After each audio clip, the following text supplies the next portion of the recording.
Good evening and welcome to Living in America, your window to the American lifestyle. Today we're visiting Grand Junction, Colorado, which was named in the early 1800s as the place where the Gunnison and Grand Rivers meet just a few miles west of the Continental Divide. By the way, the Grand River is known today as the Colorado River. In our program, we'll show you today's Grand Junction and the 150,000 happy residents who live here in this pleasant and forward-looking community. But we start with the early history. This great western Colorado town started as a Ute Indian settlement. It stayed that way for a few thousand years before white trappers and settlers arrived.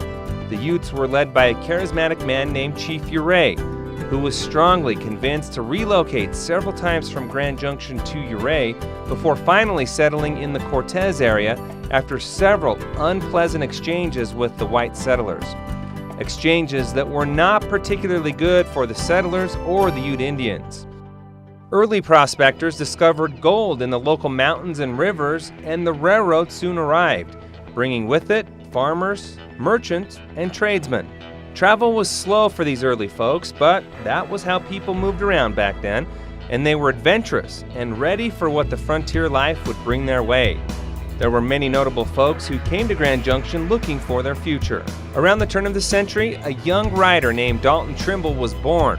He had an uncanny knack for storytelling. Spartacus and Streetcar Named Desire are among the more notable screenplays he wrote.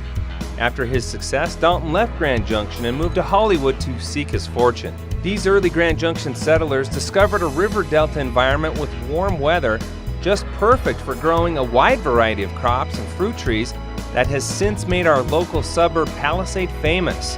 This quaint, traditional little community is still famous for its peaches, pears, apricots, and most of all, wine grapes.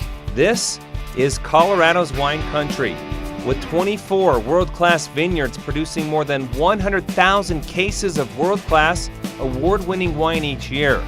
The town celebrates every year with a wine festival that draws thousands from across the state and country. Another local resource that has been developed is gas and oil. Gas was discovered just around the corner on the Rome Plateau in the early part of the century. This readily accessible area holds more reserves than all of the Middle East countries combined. The industry represents 7.3% of Colorado's economy and provides more than 137,000 jobs.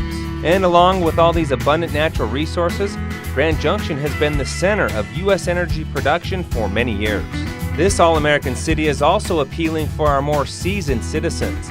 With its plentiful employment, perfect climate, abundant sunshine, fabulous recreation, plus our world-class hospital, it all adds up to the good life for retirees. Grand Junction is also the lucky home to Colorado Mesa University, and recreation.